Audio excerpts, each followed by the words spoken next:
ठाण्यातल्या 14 धोकादायक इमारतींना नोटीस देण्यात आली। नागरिकांना घरं खाली करण्याचे आदेश दिले।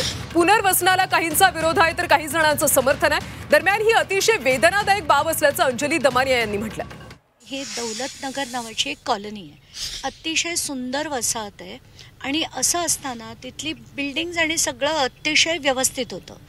पण कसं झालंय की राजकारणी अमुक जे असतात ते पहिलं आणि त्यांचे नातेवाईक म्हणा ते आधी बिल्डिंगना C1 डिक्लेअर करतात। C1 बिल्डिंग डिक्लेअर झाल्यानंतर लाईट, पाणी, गॅस हे कापून टाकतात, लोकांना बाहेर पडायला फोर्स करतात। तसं या लोकांना भाग पाडलं गेलं आणि बाहेर पडल्यानंतर त्यांचे जे हाल सुरू झाले ते अतिशय विचित्र होते। त्यांना गेले 9 महिने 1 रुपया भाडं मिळालं नाहीये आणि त्याच्यात म्हणजे आता जेव्हा मी ऐकलं की एकनाथ शिंदेनी गृहनिर्माण मंत्री म्हणून आता एक बिल आणतायत की जेव्हा रिडेव्हलपमेंट प्रोजेक्ट होईल त्यातले बहुतेक रिडेव्हलपमेंट प्रोजेक्ट्स हे बिल्डर करत नाहीत, अर्धवट सोडतात, कुणाला विकतात आणि लोकांना भाडी मिळत नाहीत।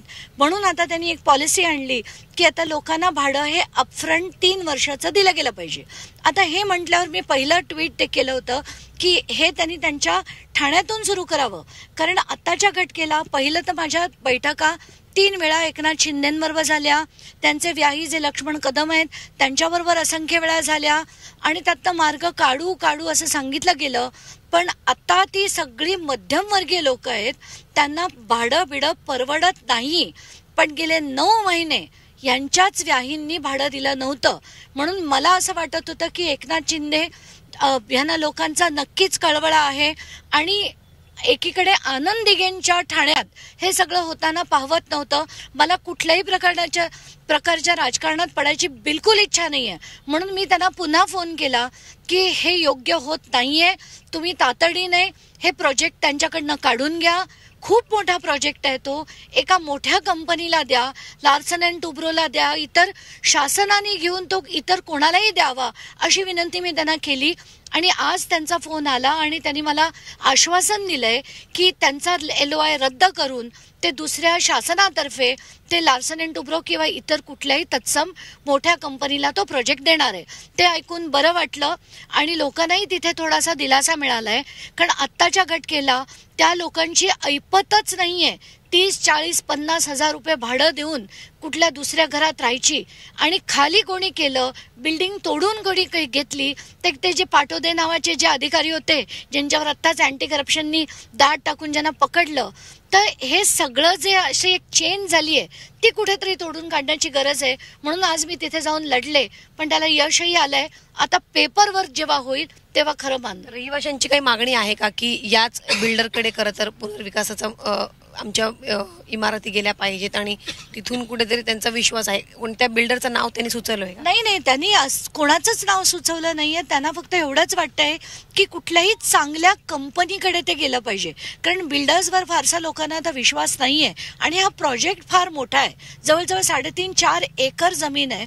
म्हणून मी पण शासनाला विनंती करते की शासनाने जसं आत्तामध्ये एक प्रोजेक्ट केला तो म्हाडाने घेऊन आणि यांनी घेऊन केला, तसं म्हाडाने हे घ्यावं आणि लार्सन सारख्या कुठल्या तरी एजन्सीला देऊन तो राबवून घ्यावा असं शासनाला मी पुन्हा एकदा नम्र विनंती करेन। एकनाथ शिंदे यांचे जे नातेवाईक आहेत खरं तर त्यांच्याकडे संपूर्ण हे प्रकरण होतं पुनर्विकासाचं, तर त्यांच्याकडनं काय समस्या, काय त्यांना दिलं जात नव्हतं? आता तुम्ही भाडं दिलं जात नाही तर तुम्ही सांगितलंच, इतर काय समस्या होत्या तुम्ही? कारण की मला दुःख या गोष्टीचं होतं की हे जे ऑफिसर्स असतात ना कुठचेही, ते कधीच काम करत नाहीत। सौरभ रावना मी 100 वेळा फोन केला, मेसेजेस केले आणि प्रत्येक ठिकाणी मी बघते म्युनिसिपल कमिशनर जेवढे आहेत ना ते सगळे आधी अशा बिल्डिंग्सना, चांगल्या मोठ्या कॉलनी असलेल्या बिल्डिंगना C1 डिक्लेअर करतात, लाईट, पाणी, गॅस तोडतात, लोकांना बाहेर जायला भाग पाडतात। आणि खरं तर त्या लक्ष्मण कदम यांना त्याच्यात क्लस्टर डेव्हलपमेंट आणायचे। आता क्लस्टर डेव्हलपमेंट खरं तर कुठे होतं की जिथे अनऑर्गनाइज्ड वाटेल तशी जी बिल्डिंग्स असतात तिथे होतं। आत्ताच्या घटकेला इथे अतिशय ऑर्गनाइज्ड बिल्डिंग्स आहेत, तिथे क्लस्टर डेव्हलपमेंट आणायची काही एक गरज नाही आहे। पण त्यांना ते राबवण्यासाठी त्यांची एक केस जी कोर्टात चालली आहे ती प्रलंबित होती आणि त्याच्यात यांना कशाला भाडं द्या, आपण ना म्हणू तो कायदा, हा जो प्रकार आहे ना हा थांबला पाहिजे. म्हणूनच याच्या विरोधात लढण्यासाठी म्हणून मी आज तिथे गेले. पण त्याआधीच आता एकनाथ शिंदेनी मान्य केलंय की मी कुणालाही पाठीशी घालणार नाही. हा प्रोजेक्ट शासनातर्फे मी लार्सन अँड टुब्रोकडे हवाले करतोय. माझ्यावर तुमचा विश्वास आहे ना? मी म्हटलं हो नक्कीच आहे. म्हणून ते आता करण्याचं त्यांनी ठरवलंय.